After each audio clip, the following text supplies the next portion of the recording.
Bienvenidos. Quiero hacer este problema porque si bien es sumamente corto y sencillo, no me gusta la letra. Dice la letra: por un tubo conductor muy delgado e infinitamente largo de radio B, circula una corriente superficial y luego nos da la densidad de la corriente en amper por metro. Entonces, ¿quién entiende esto? Si la corriente es superficial, nosotros podemos tener la tendencia a pensar que la corriente va por la superficie, y que esto sería, por ejemplo, un conductor hueco. Pero entonces, si fuera un conductor hueco, ¿qué densidad de corriente voy a tener a través de la superficie? No voy a tener ninguna densidad de corriente. Por lo tanto, la letra está mal expresada. Simplemente aquí debería decir: por un tubo conductor macizo, delgado, infinitamente largo, de radio B, circula una corriente cuya densidad de corriente es tal. Vemos que esa densidad de corriente, que es un vector, es una constante. J sub 0 es una constante en la dirección positiva del eje Z. Por eso encontramos el versor K. Vamos a la resolución. Entra al canal, suscríbete y encontrarás decenas y decenas de problemas de examen resuelto de todas las carreras. Pincha ahí en listas y encontrarás los exámenes por tema y también por carrera. También te dejo un correo, el que aparece ahí, donde puedes enviarme tus problemas y gustosamente los subiré explicado mediante un vídeo detalladamente. Hemos dibujado los ejes X, Y y Z, que será normal a la pantalla. El conductor hemos hecho un corte de su sección, y como la densidad de corriente está en J positivo, en K positivo, significa que apunta hacia las Z salientes, por eso la he dibujado con puntitos. La regla de la mano derecha nos va a auxiliar para determinar el sentido del campo en cualquier punto. Para eso recordemos que el pulgar extendido indica el sentido de la corriente eléctrica, y luego trazaríamos un radio, y perpendicular al radio los dedos de la mano derecha nos indican para dónde va a apuntar el campo. Es muy importante tener en cuenta que el campo magnético siempre es perpendicular al radio y ortogonal con la corriente. Es como si fuera perpendicular también a la corriente, pero no se cortan, sino que el campo está en este punto y la corriente pasa por aquí, ¿no? Bien, entonces, para aplicar nuestra integral de Ampère, lo que tenemos que hacer es primero elegir una curva interior para estudiar el campo ahí dentro del conductor, y luego una curva exterior. Hemos elegido esta curva de radio interior menor que el radio B del conductor, y hemos dibujado el campo de acuerdo a lo que nos dice la mano derecha, perpendicular a R, y también el elemento de trayectoria muy pequeñito aquí, el diferencial de R, que es un segmentito, un segmento orientado o vector, que apunta en la dirección del campo. El ángulo entre ambos es 0. Y ahora aplicamos la integral de Ampère. Como el campo, como siempre sucede por condiciones de simetría, es constante en módulo en todos los puntos de la circunferencia verde, vamos a tener lo siguiente: que para R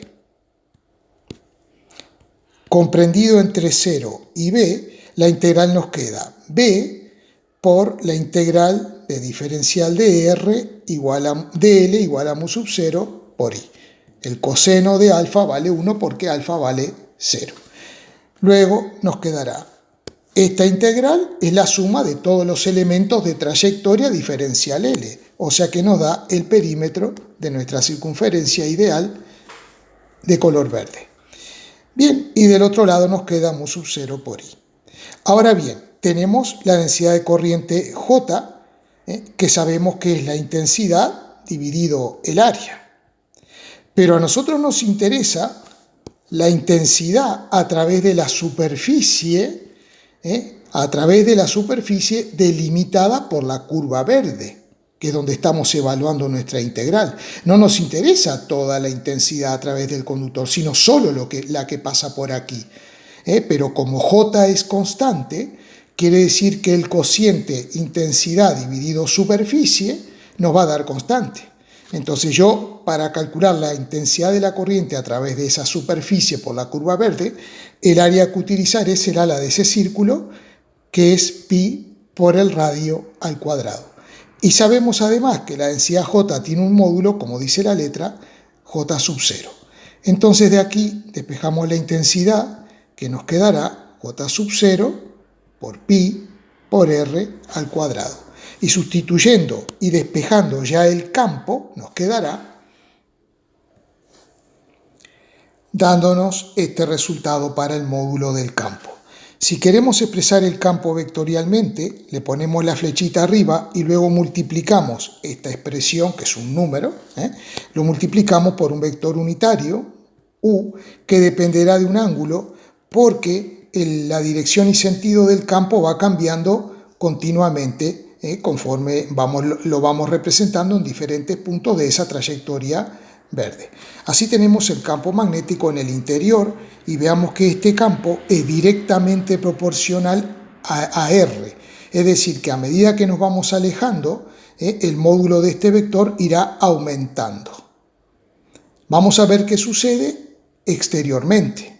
Entonces tendremos que tomar otra circunferencia, pero ya con un radio mayor que el radio B del conductor, y evaluar la integral. Hemos tomado esta circunferencia exterior, hemos dibujado el campo de acuerdo a la regla de la mano derecha perpendicular al radio en ese punto, y hemos dibujado el vector elemento de trayectoria, otro cito de trayectoria, diferencial de L, para aplicar nuestra integral. Si R es mayor o igual que B, la integral nos quedará B por 2pi por R, porque esto siempre queda igual a mu sub 0 por I. Ahora bien, ¿cuál es la intensidad que yo veo a través de la superficie delimitada por la curva verde exterior? La intensidad que veo es la intensidad total que pasa por el conductor, es la intensidad total.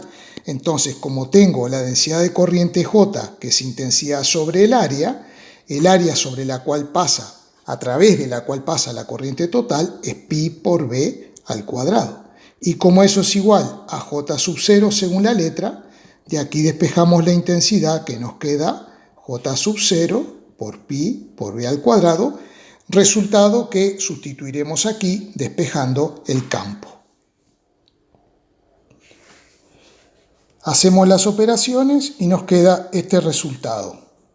Por lo tanto, si queremos expresar el campo vectorialmente, nos quedará de esta forma. Vemos que el campo magnético es continuo porque dentro del conductor el campo es directamente proporcional a R y en el exterior el campo es inversamente proporcional a R. Es decir, que a medida que aumenta R fuera del conductor, el campo empieza a decrecer. Y si R tiende a infinito, el campo magnético tiende al valor 0. Ahora, ¿qué pasa en el límite? Es decir, cuando R vale B. Si R vale B, aquí nos queda mu sub 0 J0B sobre 2.